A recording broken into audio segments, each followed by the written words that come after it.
હાય બધાને મારો જય શ્રી કૃષ્ણ.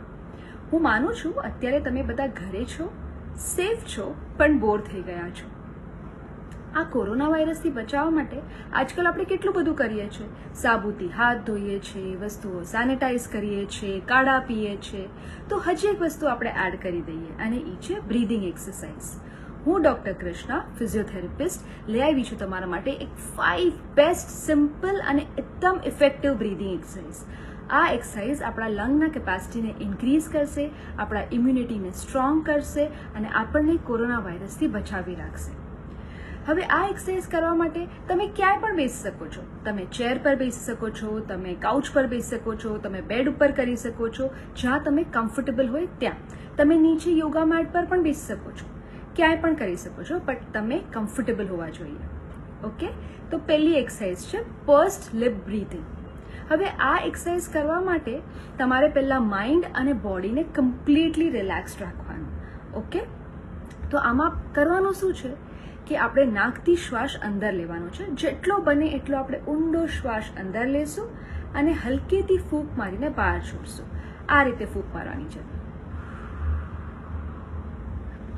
ઓકે, તો આપણે નાકથી શ્વાસ અંદર લેશું જેટલો બને એટલો,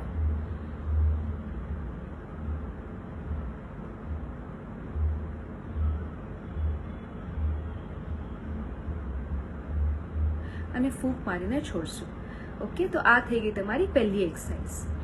બીજી એક્સરસાઇઝ છે ડાયફ્રામેટિક બ્રીથિંગ. જો કે નામ ઇમ્પોર્ટન્ટ નથી, પણ ટેકનિક ઇમ્પોર્ટન્ટ છે. આ એક્સરસાઇઝમાં આપણે બે હાથ આપણા પેટ ઉપર રાખશું. ઓકે, બ્રીધિંગ પેટર્ન સેમ રહેશે. નાકથી શ્વાસ જેટલો બને એટલો ઊંડો અંદર લેવાનો છે અને ફૂંક મારીને બહાર છોડવાનું છે. આ રીતે.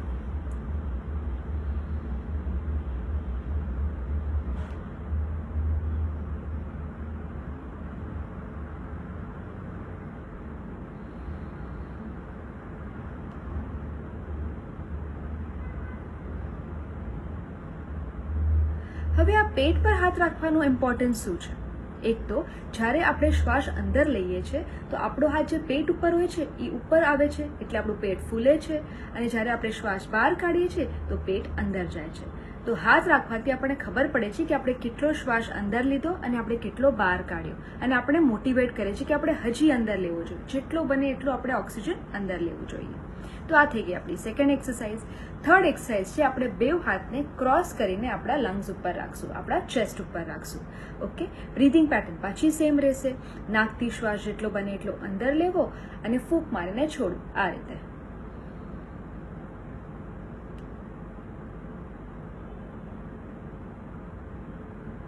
હવે સેમ વે હાથ રાખવાનું ઇમ્પોર્ટન્સ એ છે કે આપણે ખબર પડે છે કે આપણે કેટલો શ્વાસ અંદર લઈએ છીએ, એ પ્રમાણે આપણી ચેસ્ટ ફૂલે છે અને આપણી ચેસ્ટ અંદર જાય છે.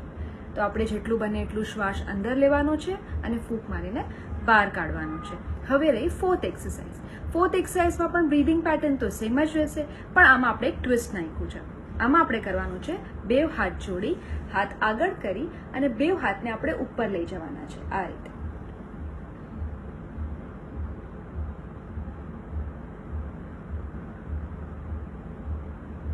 જ્યારે આપણે બે હાથ ઉપર લઈ જશું ત્યારે આપણે શ્વાસને અંદર લેવાનો છે અને હાથ નીચે આવશે ત્યારે આપણે ફૂંક મારીને નીચે લાવવાનું છે. એકવાર ફરી જોજો.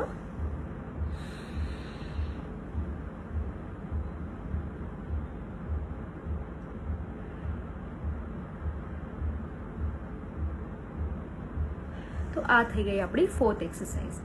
હવે last but not the least, fifth exercise.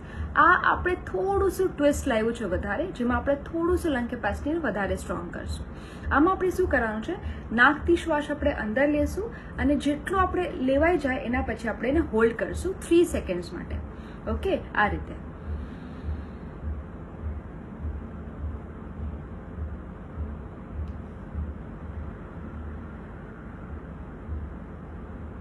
છે ને સિમ્પલ?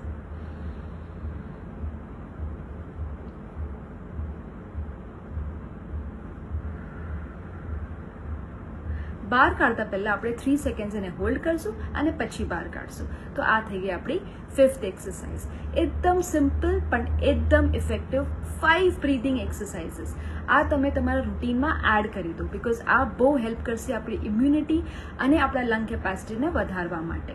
ઓકે, હવે આપણે સૌથી ઇમ્પોર્ટન્ટ કે આ ક્યારે કરવું અને કેટલી વાર કરવું. ઓકે, તો આપણે એને દિવસમાં 2 વખત કરશું. ઓકે, આ 5 એક્સરસાઇઝ છે. હરેક એક્સરસાઇઝ આપણે 5 કાઉન્ટ્સ કરશું. Okay, 5 counts 5 counts 5 counts 5 counts, અને ધીમે ધીમે જેમ જેમ તમે યુઝ ટુ થઈ જશો પછી આપણે એને 10 કાઉન્ટ્સ તક કરશું આ 5 એક્સરસાઇઝ, અને દિવસમાં 2 વખત. ઓકે, અને આપણે ક્યારે કરશું એ છે એમ્ટી સ્ટમકે. એટલે બ્રેકફાસ્ટ કર્યું હશે તો અડધો કલાકનો ગેપ લેશું, અને અગર લંચ કર્યું હશે તો કમસે કમ 2 કલાકનો. બને એટલું ભૂખ્યા પેટે સવારે અને સાંજે. તો તમે બધા આ એક્સરસાઇઝ રોજ કરજો, તમારા રૂટીનમાં રાખજો, તાકી આપણે બધા મળીને કોવિડને ફાઇટ કરી શકીએ. Stay safe, stay home and keep breathing. By.